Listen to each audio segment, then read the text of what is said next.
What's up, guys, and welcome back to the UGC Dota 2 League. This is going to be week number 1. So yes, the whole thing is officially kicked off, and to start this season off, we have a best of 2 between Lamperkat +4 and Finest Gaming on the Dire and Radiant, respectively. This is going to be on the new patch, so haven't really casted that many games on it. I'm not yet at 10 on it, I don't think. I'm almost at 10 on the new patch, but we're getting there. And hopefully the teams are a little bit more comfortable playing on it than I am casting on it, because no one wants to see bad Dota. Finest Gaming are going to ban out Legion Commander first, a new addition to the Dota 2 scene, at least the captain's mode of Dota 2 scene, and then Faceless Void, Death Prophet, Razor are all going to be the bans out, so clearly both teams kind of still in the .81 mode, which is perfectly okay. I mean, you don't really have much to base anything off of, so you might as well just go for whatever works, and Terrorblade is one of those heroes that works. Another addition to the Dota 2 Captain's Mode scene, and he's been tearing things up. He is a devastating hero, and I've even seen teams first ban him nowadays, and it's gotten kind of out of hand when the teams don't first ban him. It gets really dangerous, so Terrorblade is going to be the pickup, a perfectly balanced hero. Don't worry about it, guys. He's balanced, I promise. I have to actually close this. There we go. Okay, that's better. Alright, so Terrorblade the pickup, a hyper carry. You have to shut him down. Whenever there's a Terrorblade on the field, if you're not actively going for him and you're not trying to kill him off pretty much every single second of the game, you're probably not doing it right. Like, even if you do shut him down, I even saw a game where Terrorblade was like 2-8-3 or something like that, and he was still trucking through people. Not getting many kills because most of his team was, securing them for the Terrorblade, but still, he was doing a lot of damage. So, Finest Gaming, they have to make sure to shut down the Terrorblade as best they can. Also, guys, this is a new mic, so hopefully everything sounds good. Please let me know if anything does not sound good, but with the delay, it should be a little bit difficult for me to fix it. Hopefully, it's fine. Anyway, Terrorblade, first pick. Excited to see this hero again. I've only seen him once, and the one time I did see him was the other team not respecting it. They didn't do jack to stop him, and they really paid the price. Finest Gaming, they're going with Skywrath Mage, a hero that was slightly nerfed in the .82 era. Still an incredibly potent hero, especially when all you really want is this silence. A 6-second silence versus Terrorblade can be absolutely crippling. So Skywrath Mage is a nice opener. It's a nice support, and it keeps you open, and that's really the most crucial part about getting your first picks. It's either you pick up the ridiculously broken heroes that pigeonhole you into one certain strategy, or you pick up the nice balanced heroes that let you go into any sort of strategy whatsoever. Skywrath Mage is one of the latter, and we'll see what Finest Gaming want to partner him up with. Could be, well, I was going to say could be a Shadow Shaman still, but no. Earthshaker is going to be the pickup. A very similar combination to Skywrath Shadow Shaman, a little bit easier to open up since you have such a long-range initiation with Fissure. Let Skywrath Mage get in a little bit closer and then lay his stuns down, or lay his damage down, rather. So, Shaker Skywrath Mage going to be the support combination for Finest, and well, with that support combo, they'll have more than enough in order to more or less deal with this Terrorblade. He's not a very durable hero. He has a lot of armor, but if you lay any sort of magic damage on him at all, he's very likely going to crumble. So, I like this opening from Finest Gaming. Again, it keeps them open, whereas Lamperkat, their objective right now is to pick up supports, pick up other cores in order to buy space for this Terrorblade. So if they, get a very aggressive roaming combination, or even go super defensive, possibly, something like an Abaddon, although it wouldn't be the best pick, something along those lines would be great at keeping the Terrorblade safe. But no, it's actually going to be a Jakiro. It's a support hero that could be defensive through aggression. And the fact that you could constantly lay that liquid fire down, and it's pretty annoying for whoever's on the receiving end of that. I don't know if it's enough to keep Terrorblade safe, though. Ice Path isn't the greatest, especially when everyone's dealing ranged magic damage from afar. Your Ice Path isn't really going to be doing that much in order to help you out, but I mean, we'll see if this actually does work out for Lamperkat. It is still a hero that does give you quite a bit of pushing once you get a couple points of that liquid fire. Yes, it does pierce spell immunity, guys, in case you were wondering.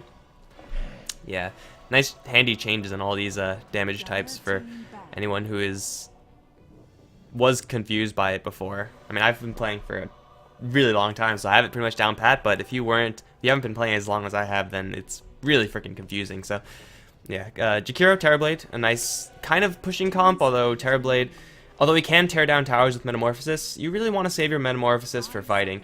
If you're using it in order to just take down towers, it's okay, but you can only get so far with it. If you're using it, saving it to actually fight and kill Skywrath Mage and Earthshakers, then you're going to be in a much happier place in general.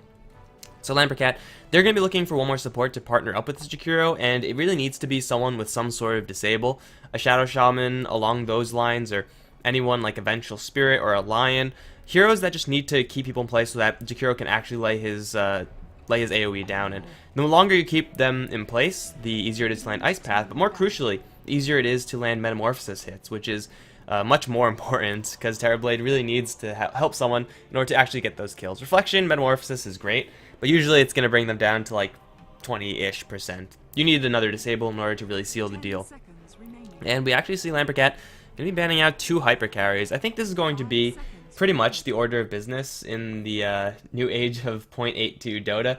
You just pick up your supports and whatever, but make sure that you're going to be protecting a hyper carry, whether that's Terrorblade, Spectre, Phantom Assassin, or anyone else.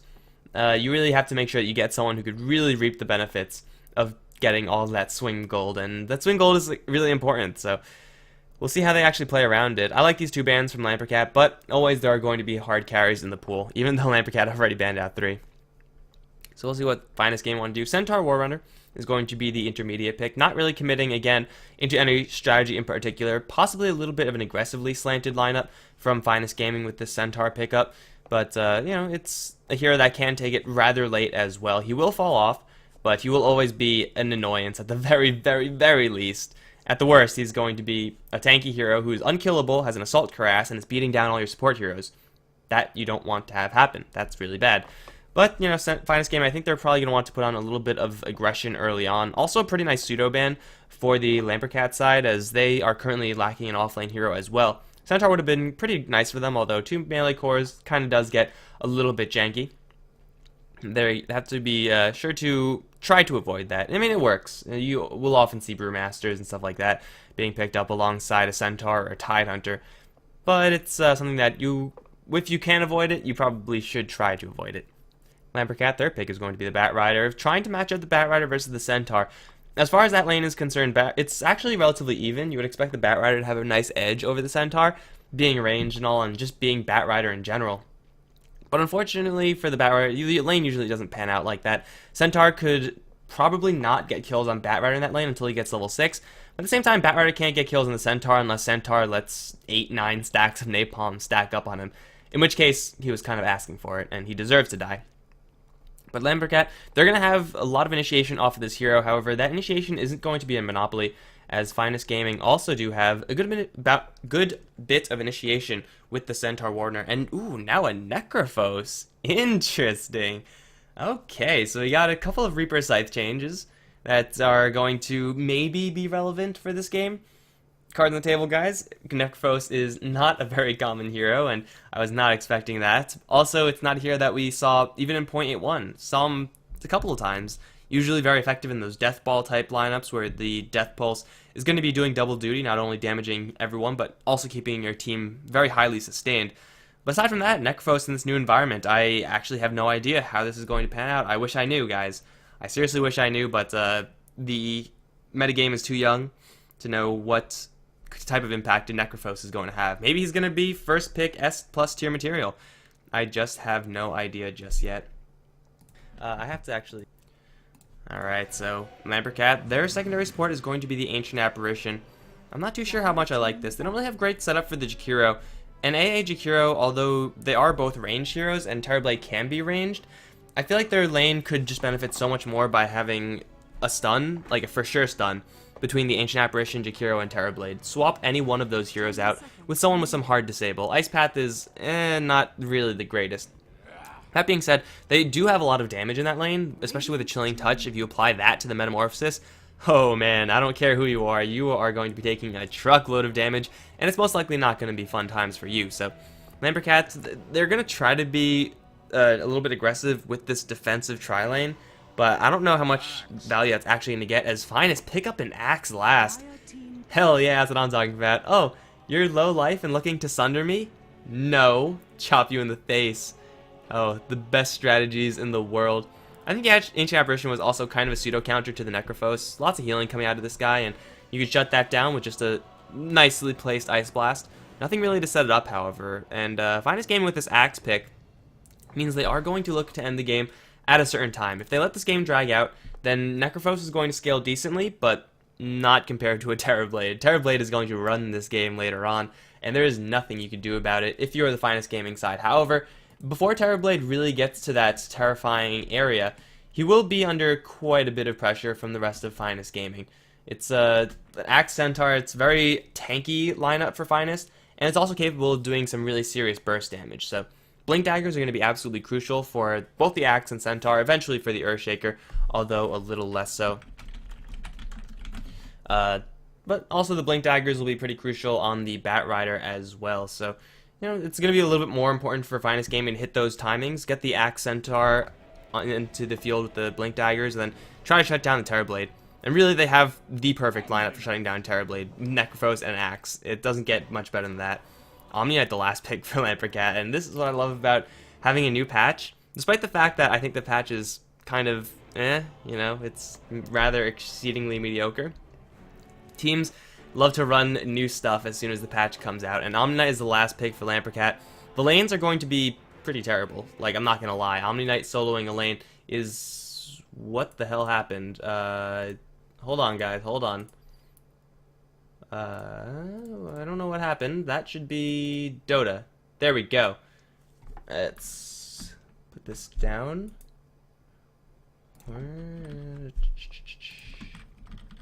There we go, okay. Alright, guys, we are in the game. And, well, let's see how all of this is going to pan out. Omni-Knight is going to make the lanes extremely janky, as we see Omni-Knight for the L4 side. He's actually going towards the middle lane. And mid lane Omni-Knight is okay and everything, but against the potential matchups of Centaur, Axe, or even Necrophos, those aren't good matchups for the Omni-Knight. So it's going to be a little bit of a struggle for him. But 2C is going to be playing that Omni-Knight over in the mid lane. We Forgot is going to be handling the Bat Rider for L4 on the bottom lane.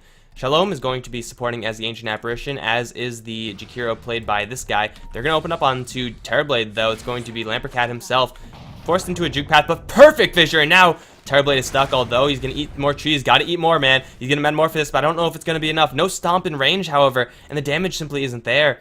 That was such a large opportunity from L4, but unfortunately the Skywrath Mage Earthshaker have such huge ranges for initiation that the rest of the team just simply could not follow up.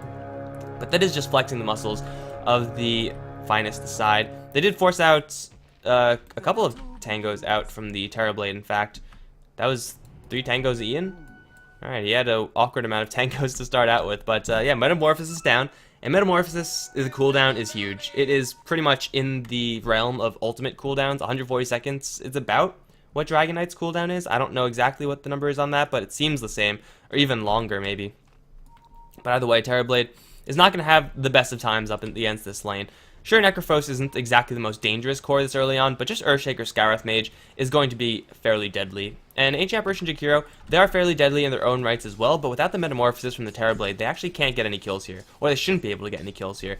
Wouldn't put it past Finest to just completely screw up and underestimate the damage potential of these 2 heroes. Hopefully that doesn't happen. Take a quick look at the other lanes where I expect it to be a little bit more passive. It is going to be the Bat Rider versus Centaur matchup, and, well, Finest are going to be pretty happy about that one.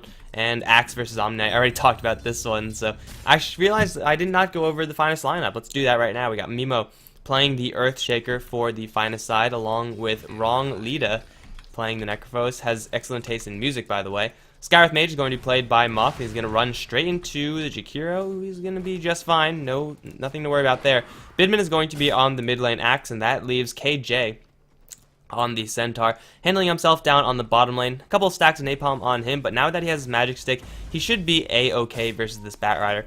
The mid lane I'm actually pretty interested in. It's not every day that we get to see an Axe versus Omni-Knight matchup. It is a dangerous lane for the Omni-Knight, as he can go down, but Axe really shouldn't be in any danger in this particular lane.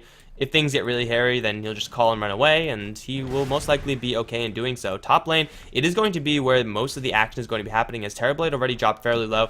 He has, as I said before, loaded out with a whole boatload of tangos, though, so he's going to be just fine for the most part. But it's going to be Shalom take the most damage. Skywrath Mage might even get the kill here. Does he have boots? He doesn't. But Skywrath Mage is just a naturally fast hero, and Shalom, kind of a naturally slow hero. Needs more Arcane Bolts, and one more Arcane Bolt will do it. No rotation upwards from the Omni-Knight, and Shalom's going to run straight into the Skywrath. This is going to be First Blood, almost for sure. There it is. First Blood being drawn by the Skywrath Mage Mokik? Is that Mokik or Mok? I have no idea. But either way, it's going to be First Blood going to this support, and now with 700 gold in tow, Scourth Mage and Earthshaker both potentially looking to make a rotation over to the mid lane. The Omni Knight has gone for 2 points in Degen or no point in Repel. Now against the Axe, that is the correct thing to do. You can pretty easily block out the Battle Hunger with that, but it's not going to be a huge priority. So I like this adaptation, but it also means that if Finest rotate in, then Omni Knight's going to be helpless. They're going to go for the Jakiro instead, though. This, what is it? Death Pulse is going to be killing off the Jakiro in the end. Terrorblade once again forced into his Metamorphosis. I think that one was a little bit unnecessary, but either way, Metamorphosis down the drain, and Finest taking yet another kill, extending their lead 2-0.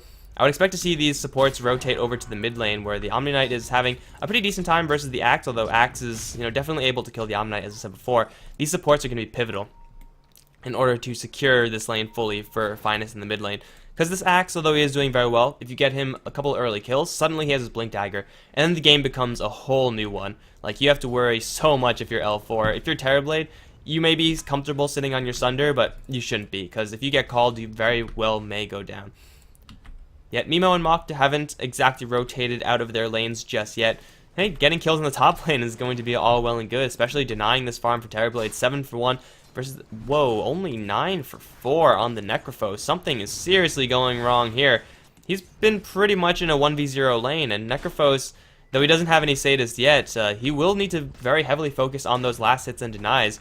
And 9 to 4 is really not where you would expect your hero to be. Taking a quick look at the Axe, who's really farming the lane almost to perfection.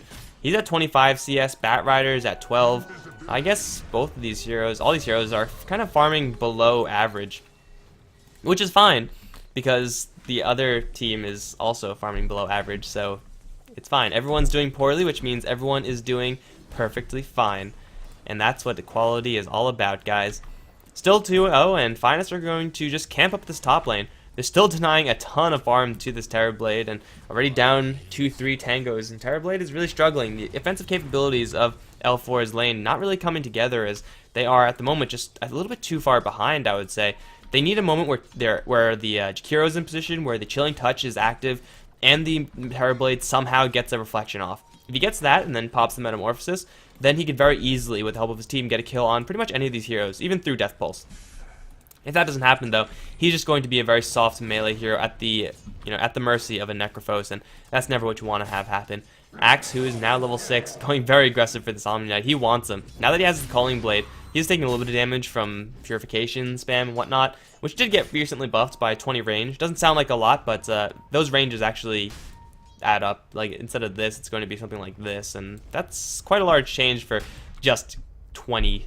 It's a lot larger than it seems. Not too sure if that's really going to affect this game, but we'll see moving forward, I'm sure, as Bidman is doing very well versus this Omni Knight. To get the call and spins. 0 spins. Holy crap, Bidman, you are the most unlucky Axe on the planet. I'm sorry, man. This even got buffed to 20%. That's like 20% in air quotes, because that was not 20% right there. Stampede now, they're going to go for the bottom lane. Centaur already landed the stomp on to We Forgot. Now here comes the Axe. Double Edge is going to bring the Bat very low, and then the Culling Blade to kill him off. Axe is going to draw that kill on the Bat Rider. Also rotating the Earthshaker in on this. He got a little bit of experience, I believe, but I'm not too sure if that was totally worth it. Now in the top lane, opening for L4, seeing as though it is now a 2v3. Mach is going to take a lot of damage, and, well, Lamperkat cutting through the trees, looking for a reflection. He's going to find it on wrong, but will it be enough? With the Metamorphosis, he's going to take a ton of damage, and the damage just will be short. Yes, he will escape at 50 HP, and Mach also walking away at 130.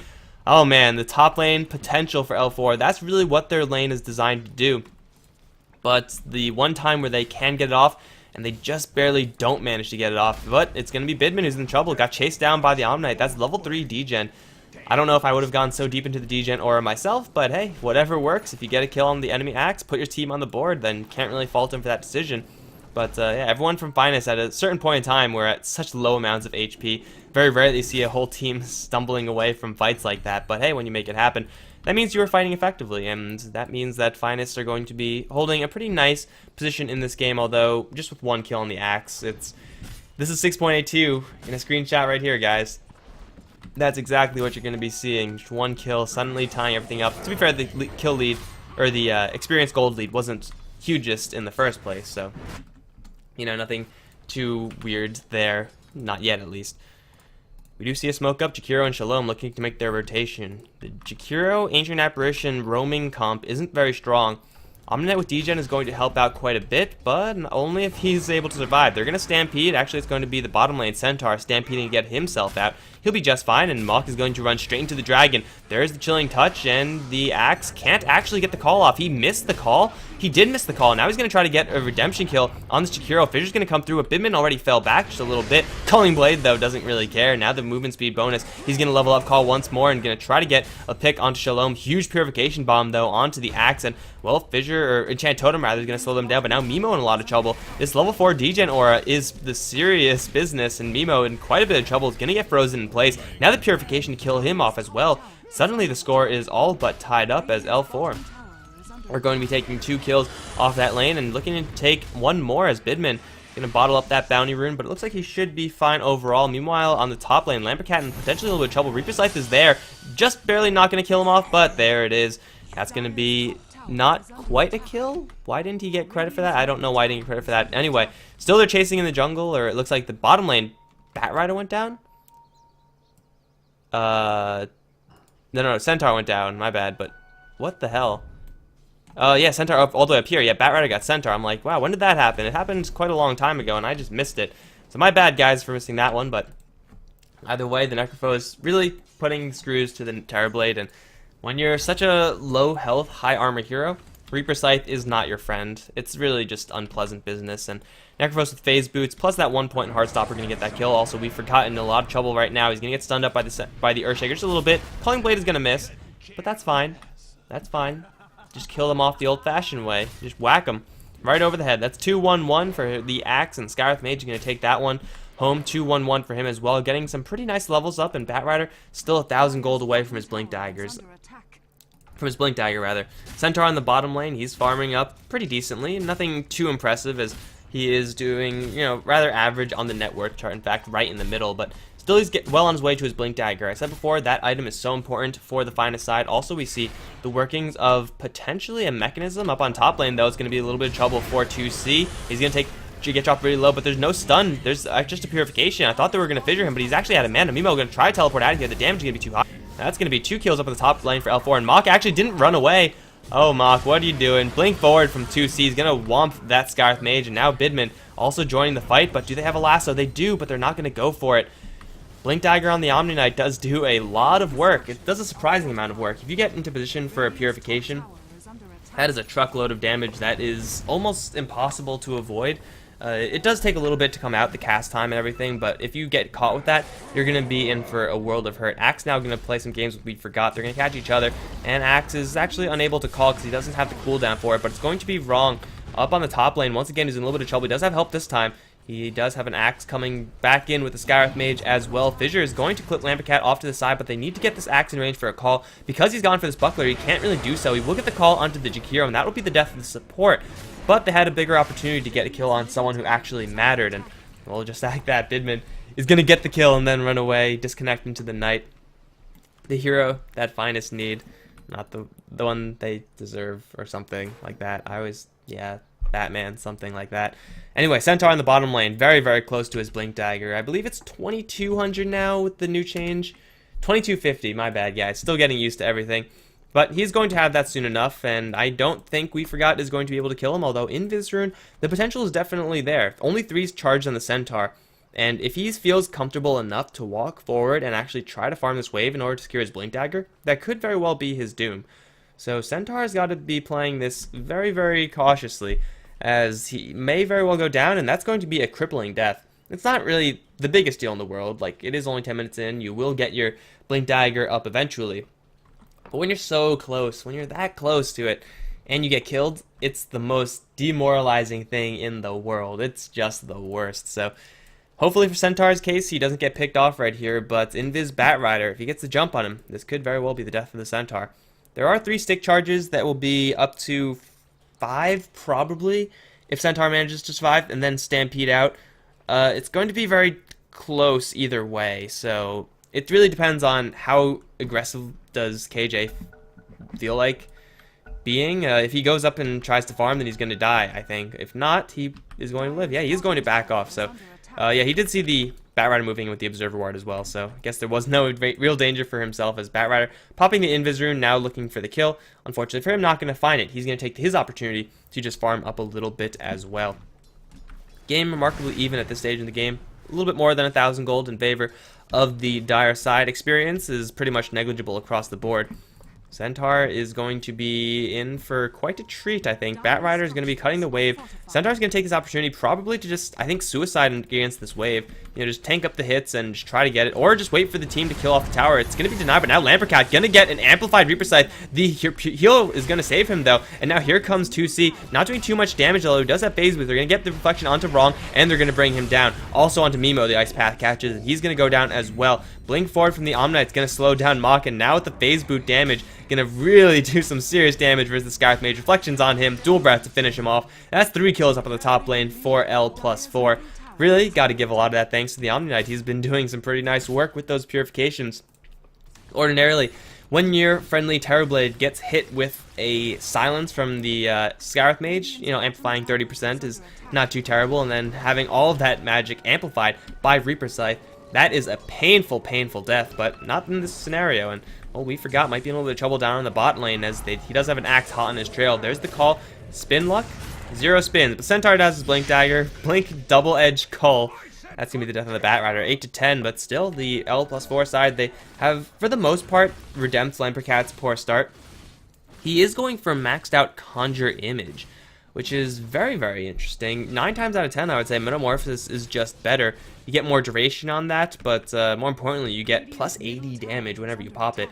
It makes it very important. This is, I guess, a little bit more consistent. Like, you're going to be more consistently powerful. But with Power Treads and Bracer, like, do you really want to make illusions of that? Though they do some pretty nice damage. 60% is not bad. It's nothing exactly to write home about, so what the hell was that? So I don't really know if I agree with this Terrorblade's leveling choices, but it is going to help him jungle, I suppose, and he does have that option now that his tower has been destroyed. Tower count is 1-1, although it might be 2-1. Yes, it will be, as the fortification going to slow them down very just minorly in the middle lane. Now they're going to go up for the bottom, actually. Wrong, taking quite a bit of damage. Mimo forced pop the Echo Slam just to slow down 2C. He's going to get the kill on the Skywrath anyway. Now Lamperkat going to walk away at 20 HP. Mimo doesn't have enough mana to finish him off because the Degen Aura is preventing him from getting close enough. We forgot's also in the area, but it looks like Finest, they're just going to lose another 3 heroes down on this middle lane, and the tower doesn't fall. But probably even more crucially, Terrorblade doesn't fall. He got so damn close, but he's just going to walk away with another 1,000 gold in his pocket. That's going to be almost his drum. That might even be a tower going in favor of L+4 now with Liquid Fire, level 4, but they're going to jump in. Call, going to catch 2 heroes and a whole boatload of creeps, but he only spins once. Now the Culling Blade is actually going to hit. Yeah, there it is. Culling Blade number 2 is going to hit as well. Double kill for Bidman, but 2C is still there. Still has the Guardian Angel, might be forced to pop it. No, his magic damage is going to be too much, and he's going to go down before he gets a chance to do so. Now Shalom off to the side. KJ is going to chase him down. Blink is going to miss, but the Arcane Bolt will not. The Scarlet Mage is going to claim the Ancient Apparition, L+4, on the receiving end of one too many Blink Daggers. I said before how important these Blink Daggers are, guys. They are just so crucial, and, well, it's going to really put L+4 6 feet under after that last skirmish. You have to respect this Axe's Blink potential.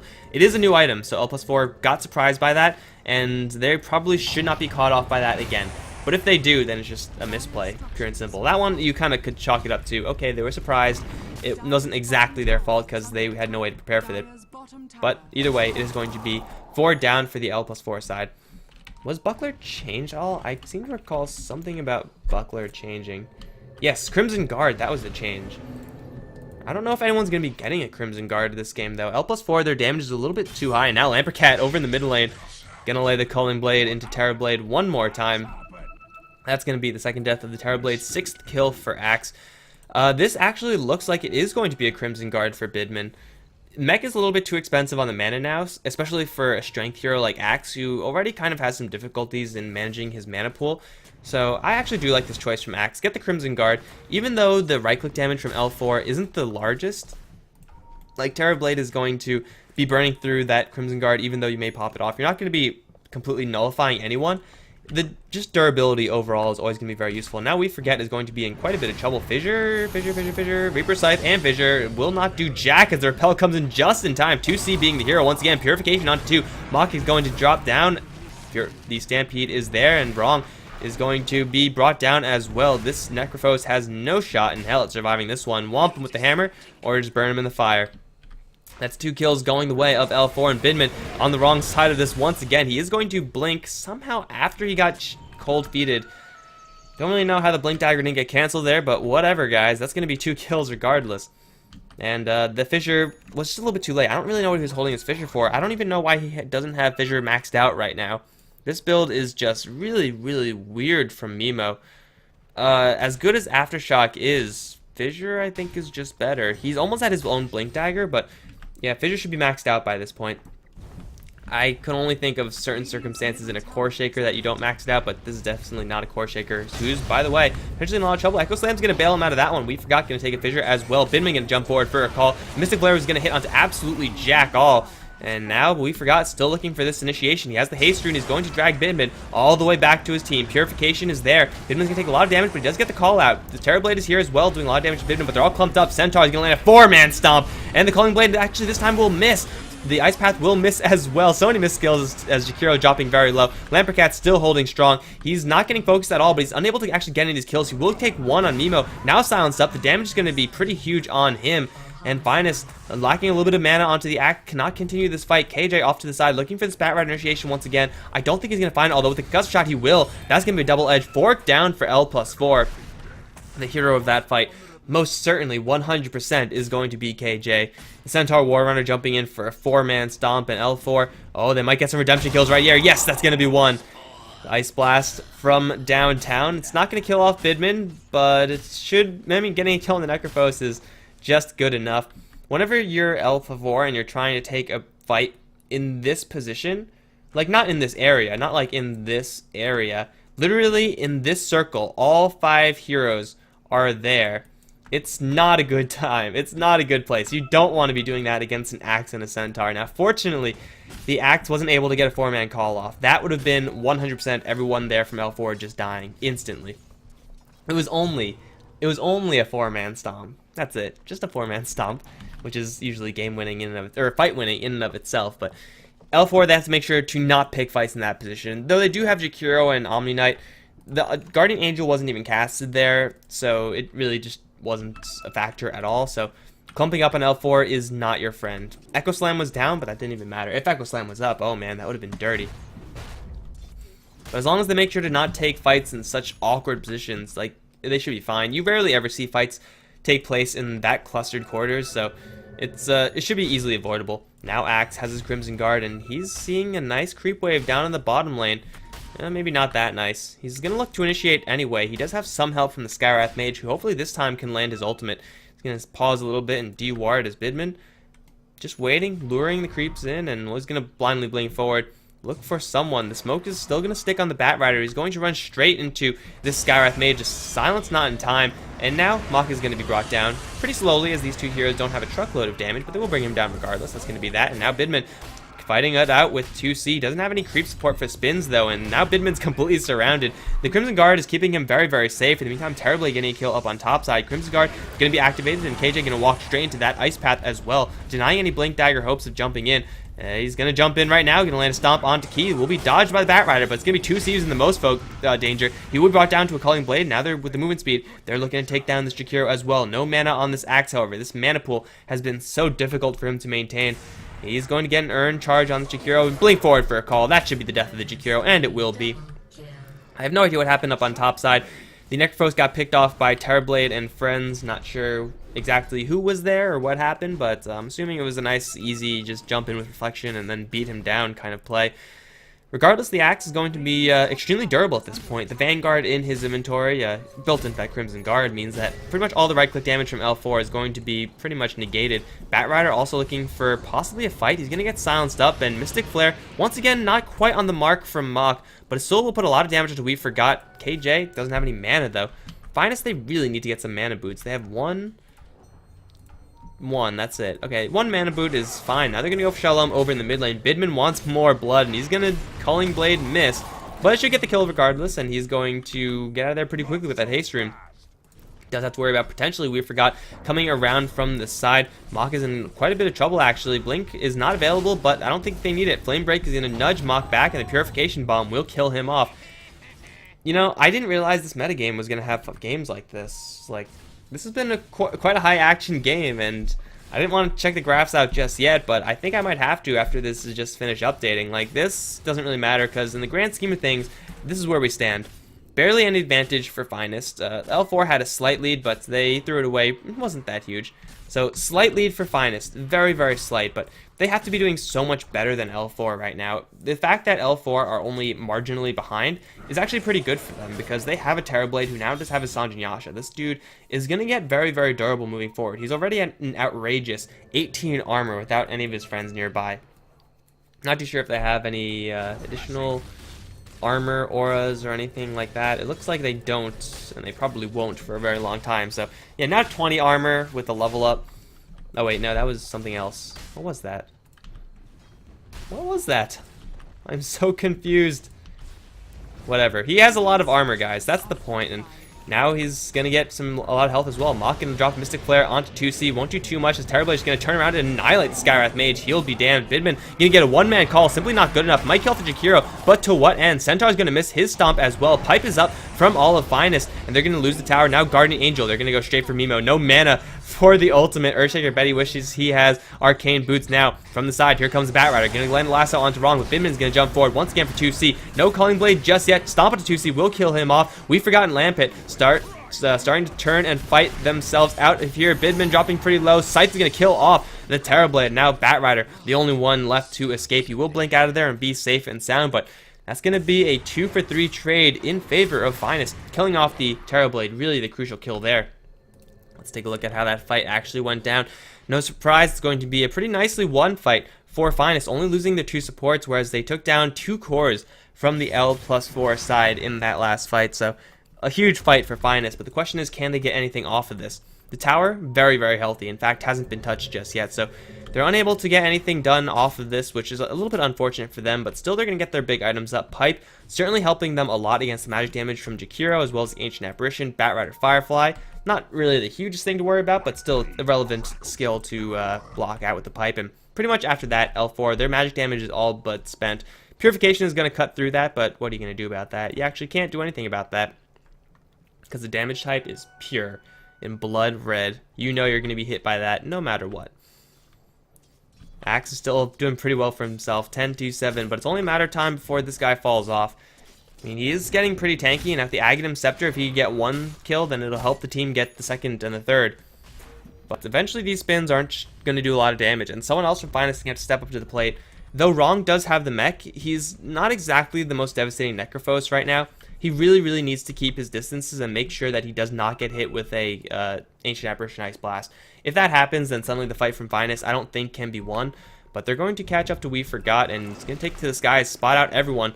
And who's he going to initiate upon? Is he going to go in at all? There's a call from Bidman. Completely failed, though. Vision's going to wall off both KJ and Lamper, but it's going to be a lot of damage going the way of the Centaur in the end. Pipe as well as Crimson is going to slow him down. And finally, the ultimate from the Earthshaker comes out, but it's going to do next to nothing as Bidman now going to jump right in, but Lamperkat is focusing him down off to the side. We Forgot playing with the other 3 heroes is still just fine, as Lamperkat now changes his focus to KJ. Still very tanky, the Centaur, but he will eventually be brought down because he doesn't have any team support. Down Knight's going to kill the Skywrath Mage. Now the lasso onto the Centaur. Bidman's going to jump right back in again, get a 2-man call. Might get 1 kill with the Calling Blade, but I don't think he can get anything else. He's going to try to run away. It's going to be a triple kill for Lamperkat. Now they're going to go for Wrong, and he is completely trapped, and I don't think he's going to escape this one. Give 4 to Pink. Yes, it's an ultra kill for this Terrorblade.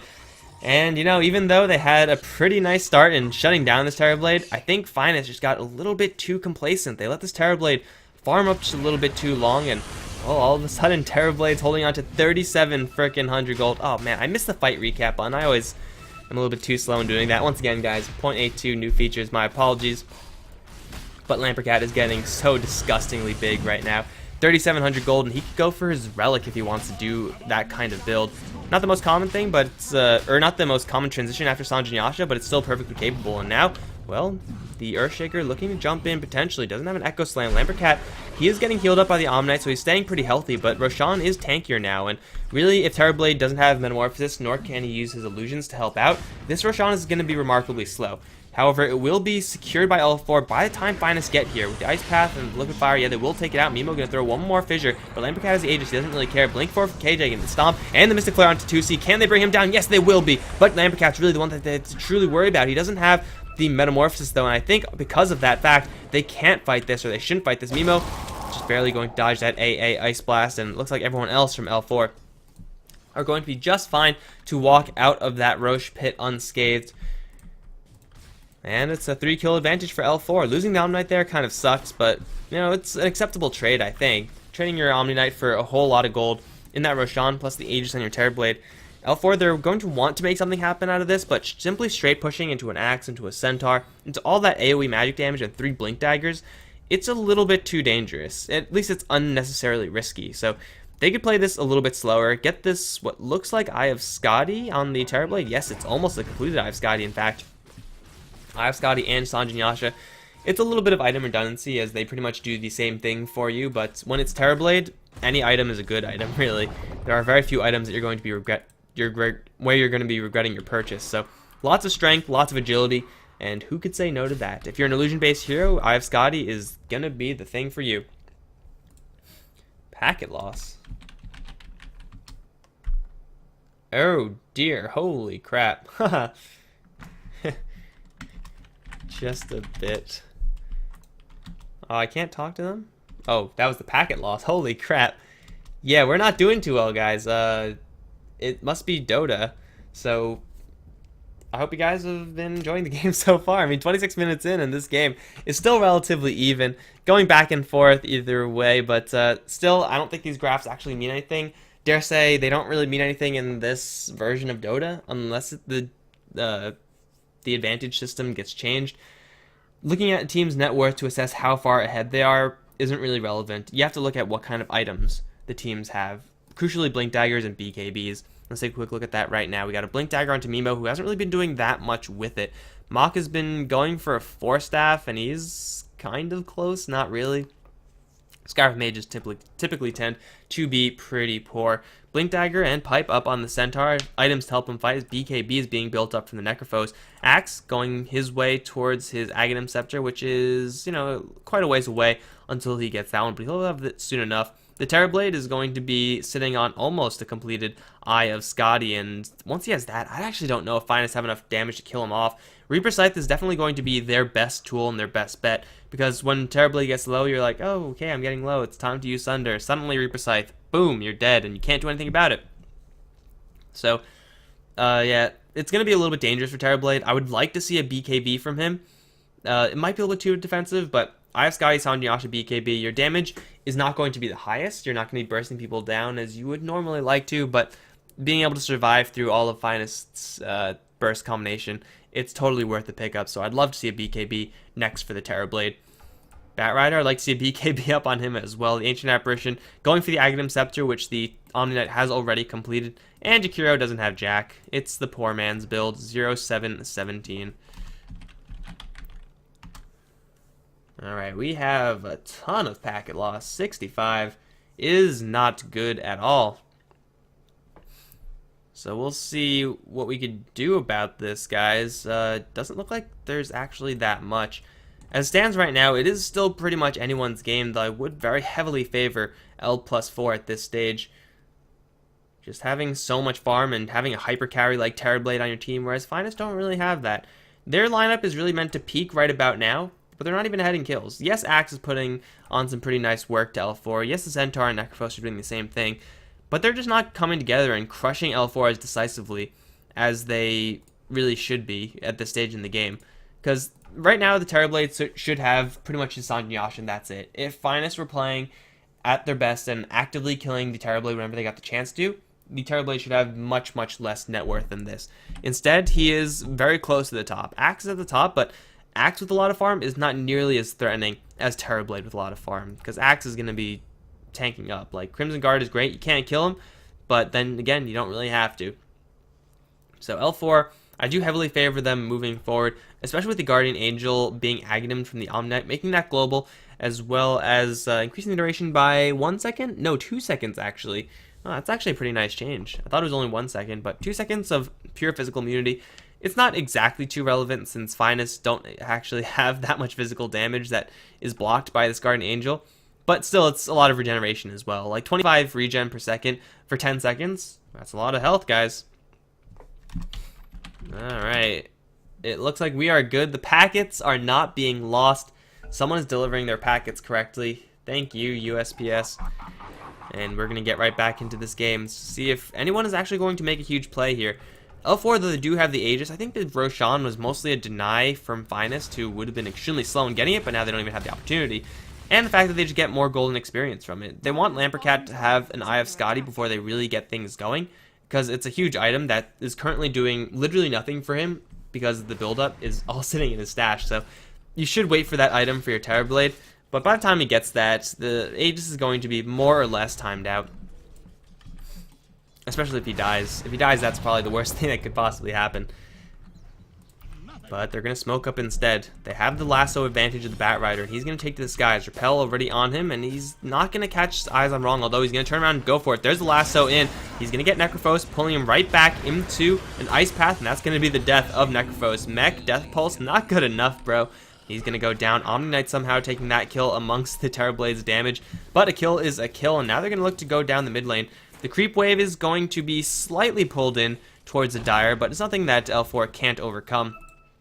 That kill didn't give the Terrorblade an Eye of Scotty just yet, but it got him pretty close. The Centaur is going to be looking for the Ancient Apparition on the bottom lane. Hoof Stomp in, Stampede damage well, not quite enough to kill him off, especially with We Forgot coming in as well. He's going to blink straight into the trees, but now Fire flying up into the air has the Tar as well as that Flame Break, and I don't think KJ is going to escape despite the Crimson Guard on him. He's just going to get constantly DPS down by this fire, and he needs a Force Staff right now. He really, really does. Unfortunately for him, it's just not in the cards. No Force Staffs in the area, and that's going to be the death of the Centaur. 2 down now for Finest as L4 do finish up that Eye of Scotty, and now Mimo is going to get a huge Echo Slam onto Lamperkat. He still has the Aegis, though, going to sunder back all that damage towards Mimo, and then going to turn this one around. There goes his Aegis. Lamperkat's Aegis is down, but Mach is going to get hit with the perfect AA Blast. Well placed by him. Bidman's going to jump forward and try to get Terrorblade caught, but he's going to end up getting a Flame Break. Force Staff out, not going to help him quite enough, as well, he's going to get wailed upon by everyone. Wrong once again respawning, but he's going to get instantly lassoed. No Reaper Scythe now. Now the Guardian Angel going to slowly restore everyone back up. Bidman's going to land a nice 3-man call, but I don't know if he actually do anything right now. The Ice Path is going to miss the Axe, but he's not going to call 2C anyway. L4, they have to back up right now. They dove a little bit too deep. Just settle for that tier 2 tower. There you go. They're going to be nice and happy with what they have accomplished here. Lost the Aegis, but now they have the Eye of Scotty on Terrorblade. And at the end of the day, it's going to be their advantage. That's a nice little gold swing of 1,300 in favor of L4. A lot of experience going their way as well. Whereas Shalom has been kind of on the bottom lane doing his own thing, as he has been for a very long portion of this game.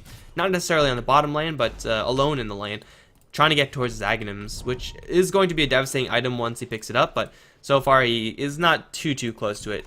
Or he wasn't too close for it. Now he's going to have it, and that is going to be a very nice pickup. They can keep initiating on the Necrophos, though. I don't even know if the Ancient Apparition's Aghanims is actually going to be worth it. Regardless, it is going to be a lot of pressure going down the bottom lane. After that mid-tier 2 tower, which was just so... It was well fought, I guess, from Finest, but it was really not what they needed. They needed a nice Axe initiation, and they needed to burst down this Terrorblade. He is still burstable. That is definitely something that can happen. The question is, how easy is it for him to actually go down? It'll be very difficult. They have to get Axe right on top of him with a whole bunch of illusions as well. Lamperkat has a couple of illusions with him, so like right now, that would be the worst possible time, and this is dangerous for Lamperkat. You have to get back, bro, because there is actually We Forgot going to be the one to open up this fight. Stampede not available just yet. Ice Blast going to fly through as well. Mach is going to drop first. Ice Blast is going to connect onto a couple of heroes. The mech is going to be doing literally nothing for wrong, and this is going to be very, very dangerous. We Forgot going to blink forward, try to get some vision, but at the end of the day, Lamperkat somehow survives that. He was sitting amongst all the creeps and his illusions. He should have gone down to an Axe right there, but the Axe didn't go in for whatever reason. And off of that, L4 take yet another tier 2 tower. That's 2,400 gold in the Terrorblade. That's pretty much most of his BKB if he wants to pick it up right now, but just L+4 taking good fight after good fight, and this Terrorblade just running rampant in this game. 12-4-9.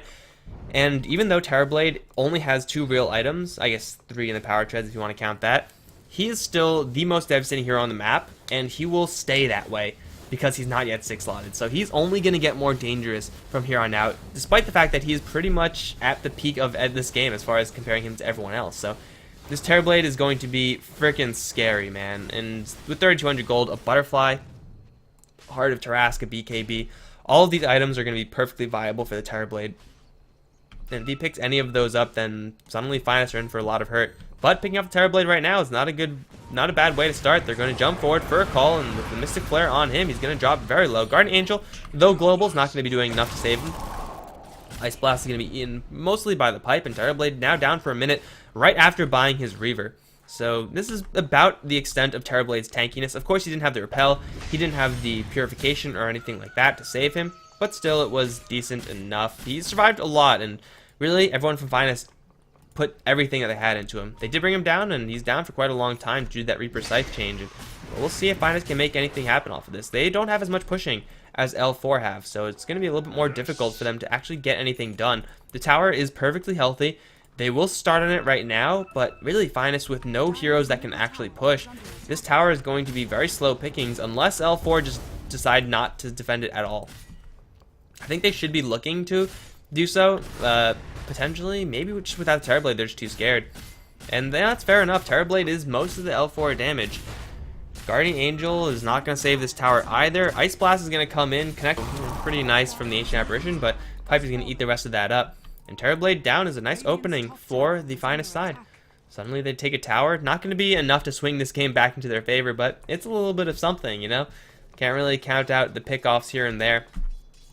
As long as they keep killing Terrorblade, they'll be in prime shape, but that's going to be a tall order. And Necrophos still doesn't have a BKB. If L4 take a nice fight with the Guardian Angel doing its work, almost to be refreshed, oh man, this is going to be really dangerous. Lamperkat's just still happily farming away, and Finest, they have to apply more pressure. Batrider finding a solo kill. What? Okay, I did not see that one coming, guys. My apologies. But either way, we forgot securing that kill for L4, and yeah, was that lag? Oh, hell yeah, that was lag. 63 packet loss. Good times. Good times here. Well, I'm just going to check my mic real fast, guys. So I'm going to replay the stream a little bit. Gen per second for 10 seconds. That's a lot of health, guys. Well, it sounds fine. I hope Dota's not overpowering it, but I like this new mic. It's working out pretty well so far. 35 to 26 is the current kill score, and L plus 4 are looking very good with Lamperkat himself farming away in the Ancients of the Dire. Roshan timer, it's not going to be up just yet. It will be kind of a short one. It's kind of in the middle as well. So that Roshan is going to be a little bit faster from L plus 4, although Terrorblade isn't really going for a ton of damage. So the speed at which they kill Roshan is going to be relatively unchanging, but the fact that they'll be fighting in the Roshan pit is something that they have to respect from Finest. Axe really shines there, as does Necrophos, Centaur, and Earthshaker, so L4, they have to be really careful about going for Roshan. Terrorblade and possibly Omni Knight Jakiro can do it, and have everyone else run interference. It's an okay way to go, but it might be unnecessarily risky for them. Despite that, I think they still will try to secure Roshan for themselves. I mean, they're going to be farming all around the map. When you farm this aggressively and you get away with it, then obviously the natural progression is to just go for the Roshan, since it's something that actually allows you to start looking to end the game. And that should be what L4 are going to be looking to do once Roshan, of course, does respawn. I mean, they have Lamperkat farming up top. He has his Vit booster available to him, or the Heart of Tarrasque recipe. It might actually be Satanic, as we see we forgot down in the bottom lane. Going to try to catch up to Necrophos. Fissure's going to catch him out, and it's going to be Lasso held onto, actually, by the Batrider. He pops his BKB in order to dodge a Fissure. Ice Blast is going to come in, clip on the Centaur, going to do next to nothing. He had a chance to kill off the Skywrath Mage, but instead decided to hold on to Lasso. I think that's a good decision. I don't know how much it's actually going to matter in the end. Even if he did get a pick off on the Skywrath Mage, it's not like it would have been a decisive kill that would have let L4 do anything. So they're going to chill for now and just get a little bit more farm of this Terrorblade, because why the hell not? The Finest side, they are on a timer right now, and despite the fact they do have a Necrophos late game, which is kind of deadly, it's not nearly as deadly as Terrorblade, so they have to make something happen, and that's going to be pushed down the bottom lane. This is going to be extremely dangerous, though, and this might turn out very, very poorly for the Finest side. With Centaur leading the charge, he's going to look to make the jump in first. Bidman should be jumping in second, because he wants to use his call on 2, possibly 3 heroes, whereas KJ is completely okay with hoof stomping just one guy. And he's going to run into an illusion. He will hoof stomp and catch Lamperkat. They don't know it's real though. Ice Path is going to whiff, and Lamperkat taking a good amount of damage from that Mystic Flare, but he is still alive and does have Sunder available. Mimo on the offside is going to kill off 2C before he gets anything done. Ice Blast is going to come in, connect onto everyone. Suddenly there's no more heals here. KJ is going to go down. Wrong also is going to get lassoed back, and now 2C buying back the Degen Aura. Going to keep Mocked right in arm's length, and Force Staff down from Wrong, but Blink out from We've Forgotten. Suddenly Wrong is still in a little bit of trouble. Where's the Terrorblade? He's off to the bottom lane farming, I guess. Okay, we forgot. Still trying to taste down Wrong, though he can't get this kill just yet. He's going to get Blink called upon. Blade Mail active from Bidman. We forgot taking a good amount of damage, but nothing that he can't survive from unless he gets called. That's going to be the death of him. Suddenly Axe with the movement speed is going to try to make his escape, although I have Scotty going to slow him down by quite a large margin. Ice Blast is going to fly through as well. This time it will not even apply the chilling effect, but now caught in the Degen Aura. Bidman is going to go down. Doesn't have a TP. Blade Mail not going to help you there. And L4 take a very, very nice kill score advantage now with 10 in their favor. The gold earned is actually, wow, okay. Finest took more gold there. I guess they did force out the buyback from the Omni-Knight, which is I guess what the symbol means. But still, it was L4 to take the edge at the end of the day. And now, since the Terrorblade has his heart, they're just gonna feel so comfortable going straight in for this Roshan and bringing it down very, very easily. It's not going to be the fastest, again. I mean, they don't have that much damage as far as Terrorblade not in Metamorphosis, not able to use his illusions. But despite that, they will be able to kill it off because Finest, they are nowhere near being able to contest this Roshan. So Lamperkat with an Aegis. And then I think at that point you go for something along the lines of a Butterfly, possibly even a Manta style for the Terrorblade. Getting more damage through your illusions is going to be the name of the game for him. And, well, he has a Ring of Aquila to sell off. And at that point, you could go for anything. Or you could go for a smoke gank. Here we go. They're going to spot the Centaur down in the bottom lane very shortly. Killing him off is going to be a little bit difficult since the Batrider is nowhere nearby. So they're going to have to blink and then hit him.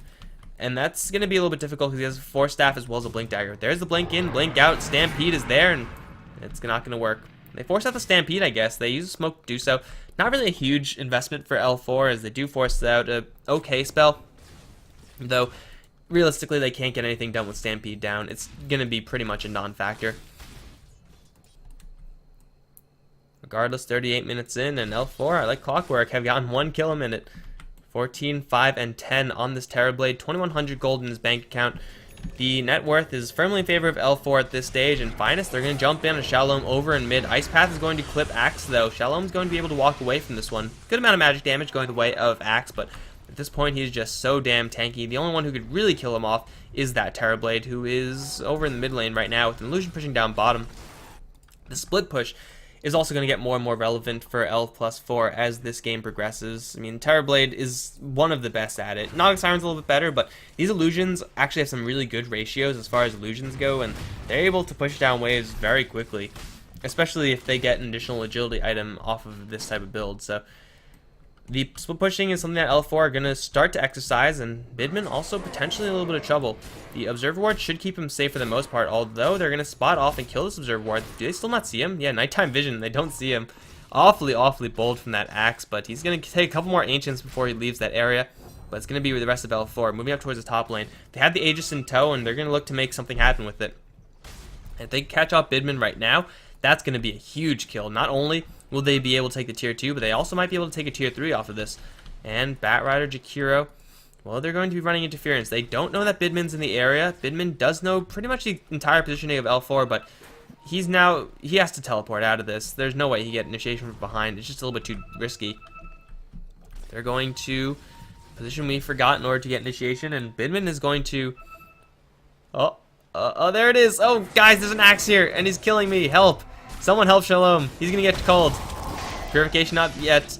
Not enough, as Bidman's going to get stampeded out. Ice Path is going to connect, but in the meantime, it's the bottom end where the fight is really happening. That's the Aegis down for the Terrorblade. Now Batrider failed to initiate for his friend. He's going to turn around and going to kill him off Mog very, very quickly. Mimo is going to jump in for stun to Lamperkat. The Guardian Angel still is available. He's going to get stunned up, but so far Terrorblade very healthy. Now the Guardian Angel is there. KJ sitting in the middle of the macro pyre is going to get brought down very, very low. He doesn't have a stampede to get himself out as Batrider gets chased forward. Trying to get this Batrider kill, will take that one after he gets called, so it's going to be just fine. Now, Wrong is going to be the one who's going to be focused down as Terrorblade wants this kill. Has not that much damage versus this Necrophos. The rest of his team can't really help out, but that's a 3-for-1 exchange so far. They did lose the Aegis, but they're going to look to make even more happen. Bidman looking for a jump call in, and it's not going to happen just yet as Metamorphosis is still up. Ghost Scepter's going to buff out a little bit of damage for now, but I don't know how long that's going to last. Call going to catch We Forgot. That's going to be the cold Batrider. Kill for the Axe, but the tier 3 is under siege. And Skywrath Mage is up in 7, but I don't know if Necrophos and Axe can defend against this. Lamperkat, his shapeshift or metamorphosis is timed out actually, so he's no longer doing that extra damage, but it will be enough to kill off the melee Raxes and range Raxes regardless. Bidman's going to jump forward for a nice call, and the Mystic Flare is going to actually get the wrong Terrorblade. Now a nice Ice Path from the Jakiro, plus a Liquid Fire onto 3. Lamperkat is still just going to town on everyone. Ice Blast going to fly through. Bidman getting clipped by that one. He's going to cause lots of armor on this Axe, but I don't think it's going to help enough, especially with an Ice Path connecting. That's going to be a kill for the Jakiro of all people. That's going to be the full sets of Raxes as Axe does buy back into this game, looking for more. Possibly the Omni Knight as, Memo's going to jump right in. 2C going to get hit with the Reaper Scythe. Lamperkat's forced to stay and fight, but he gets the swap of life onto Memo, and suddenly Memo has to book it. Lamperkat is on the run, however. I don't think this Terrorblade is going to survive. Has to fight his way out. The TP, he's gonna make it home actually. Oh my god, the Axe culled is just a little bit off, and unfortunately that means the Terrorblade gets to survive. 4,500 gold in his bank account after that. What a teleportation from the Terrorblade. That is awfully bold. He saw the fact that the Centaur missed his stomp, and look at the damage done there. A lot of damage done by the finest side actually. I think it's a lot of having to do with the Necrophos. But still, a huge win for L4, using the Aegis and pushing down an entire set of Raxes, and then getting everyone at the very least one other item. Like, Batrider's going to go for a Plate Mail item, Yule Scepter, 2 Yule Scepters in fact for L4, plus, for the most part, a completed Refresher Orb for the Omnite is going to be a little bit short of it, but he'll get that one soon enough. And then Terrorblade, 4,800, almost 5k gold on this TB. What does he get? Nobody knows, except for Lamperkat. Butterfly or BKB? Probably Butterfly, I think. Sunder is not being shut down as much as I really would have thought. The Reaper Scythe is not being timed properly. Necrophos, for whatever reason, can't get that off onto Terrorblade. And if he could, I mean, the BKB is going to deny him any attempts at doing that, so it's going to completely shut that down. But either way, this Terrorblade holding on to a lot of gold. Buyback should be a priority for him, so you don't really want... Oh no, it shouldn't be. Yeah, screw buyback. You're not going to be able to buy back with the Scepter anyway, so I say buy a Butterfly, man. Going to go full in on those stats. You might as well get the king of the agility items, although the Ethereal Blade actually gives more, in case anyone didn't know that for whatever reason. It's not relevant, like, unless you're Meepo, then it's kind of relevant. They're going to go in from the bottom lane. We Forgot's going to get scythed up. That's going to be no buyback for him. It says buyback ready, but he actually doesn't have it, so yeah, no buybacks unfortunately, as Reaper Scythe does do a whole lot now, so yeah, there you go. Cannot buy back. It decreases the cooldown, actually, for 1 and 2. That's freaking weird. Doesn't reduce the cooldown for level 3. That's BS, man. That's such a stupid Aghanim's. But still, no buyback is certainly going to be relevant in some games. I don't know if it's going to be relevant this game. Maybe if you get the Reaper Scythe onto Terrorblade, then suddenly no one else can do anything to help him out. But for right now, Terrorblade is pretty comfortable with where he's at. 6,666 gold. Yes, the dream is real. And 44 kills, 44 minutes into the game. Yeah, if he's not saving gold for buyback and Butterfly, I don't know what he's doing. Hell, I think you could even just get away with buying a Butterfly straight up right now. There's no reason not to. Except for the fact that you want to buyback. But I think you're powerful enough with your teammates behind you to help out. If you have Repel as well as Purification to back you up, you're going to be fine with that Butterfly. Or BKB. I think BKB and then pushing for bottom lane should be the objective. They're waiting for Roshan, which is, I guess, kind of responsible, but at the same time, it's unnecessarily slow. They're going to look to initiate onto wrong Yule Scepter. It's not there. Yule Scepter into Reflection. Probably could have gotten the kill there. Although, they're just going to play it slow and safe. I don't know why they're all in top lane. There's nothing really to do up here except for farm their own jungle. Which is going to be, I guess, nice, but it's giving Finest a little bit more time to get their items up. Still, Finest, I said before, they're on the clock. The only item progression that they've had is this Aghanim Scepter on Necrophos, and as useful as that is, it's not really going to be an item that wins you the game. Like, they don't have any right-click damage at all. They have a Ghost Step drop on Axe. He's still relying purely on Culling Blade and spins in order to get those kills, and at a certain point, it's just not going to cut it. Now KJ potentially in a little bit of trouble. He's going to blink out of there safe and sound, but that's going to mean that L4 are going to be prepped for this bottom lane. Yule Scepter. Not really sure what happened there, but Jakiro yules himself up into the air. Whatever works, man. Whatever works. Terrorblade still looking for the kills. KJ going to run straight into the Bat Rider. Blink out. Needs to blink out. Centaur needs to stampede out. Needs to get some way out of here. Blink lasso still available. There it is. Blink. He didn't lasso. He was too slow. Oh man, Bat Rider. Okay, we're gonna pretend we didn't see that, guys, because that should have been a kill on the Centaur. But instead, Centaur gets to walk and possibly rejoin his team up on top lane. L4, they're playing this so very carefully, and this is a game that could end if this was 0.61. They could just walk right in and probably end it. But instead, they have to respect the fact that since they are so far ahead, a single botched fight can mean that suddenly Finest are going to get all their gold back. That being said, the net worth distribution is still going to be relevant. By far, Terrorblade's on the top. But yeah, I think it's about time to go for it. Waiting for Roshan. It's going to happen in a minute. Literally a minute. But they could go for pressure on the bottom lane. Force Finest to come back and try to defend this. And just buy more time for your Terrorblade to get farm through these illusions. And he does have buyback as well. So this Terrorblade is absolutely freaking terrifying right now. He's going to teleport up top, and this is potentially a dangerous move from him. They can bring him down to half HP, and then Reaper Scythe him. And that's exactly what they're going to try to do. There's the Sheep up, opening up, and the Mystic Flare. The Scythe is going to kill him off. No buyback for the Terrorblade. Got no clue what the hell Terrorblade was trying to do up there, but yeah, it's certainly not the right move for him. He can't buy back, and that's going to mean a tier 2 tower. That is a great way, by the way, to throw a game. Just have your Terrorblade run into an area where you know 3 heroes were. Teleportation up on top is going to be the Axe. Rejoin his allies. This is Finest's big moment in order to try to get something to happen. The Terrorblade's going to be down for another 90 seconds, and that's a lot of time to be without your hardest carry for L4. That move might have just given them a set of Rax's Finest. Again, their pushing isn't that fast, so they have to wait for a creep wave, get through this Firefly, and then try to make a fight 4v5 happen. It's perfectly feasible, although Earthshaker is lagging behind a little bit. He'll rejoin the fight soon enough.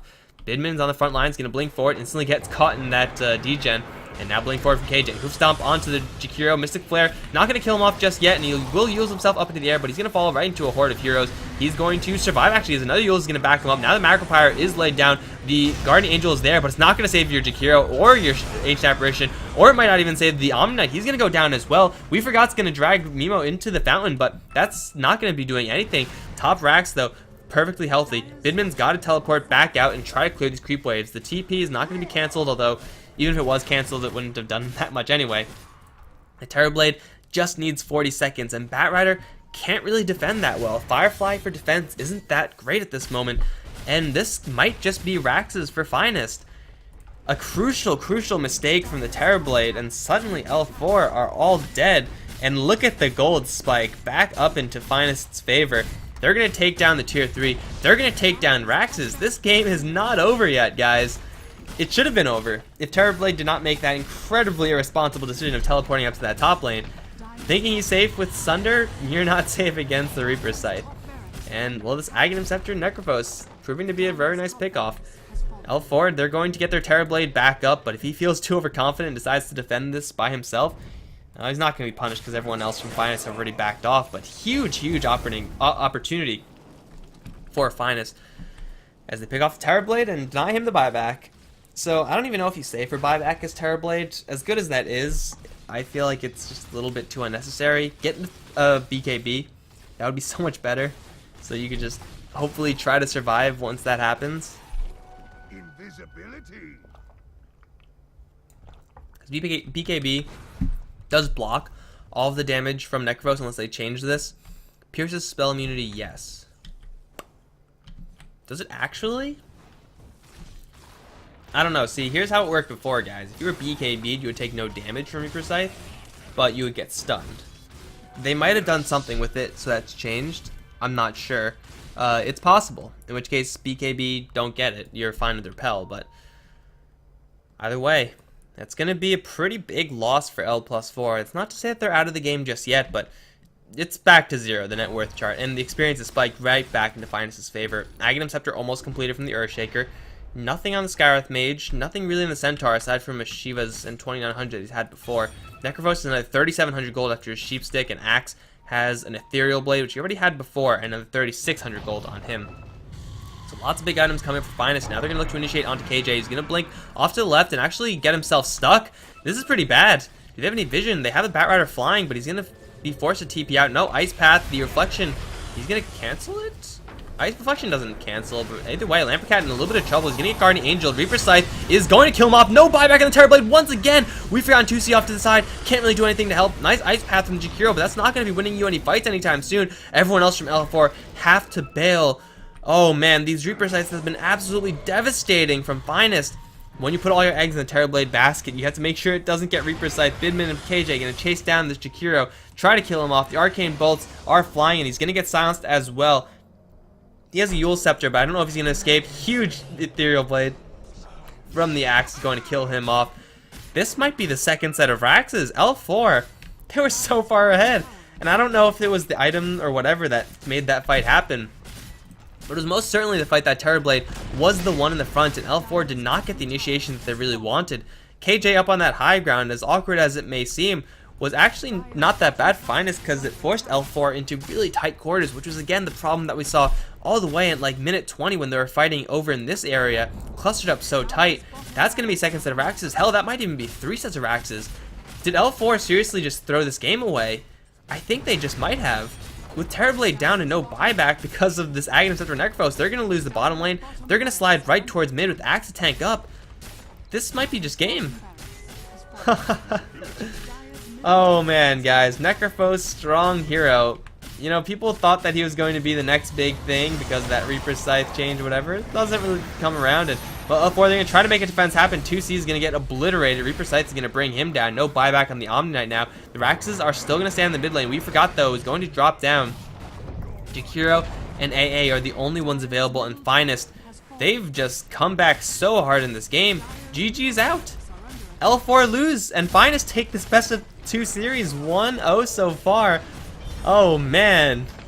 Reaper Scythe, guys. MVP Reaper Scythe. Gotta say, I did not expect that result. But either way, guys, that's going to be it for game number 1. Game number 2 will be up shortly, so don't go anywhere. We'll be right back for that here in the UGC Dota 2 League. Hope you enjoyed, guys. GG.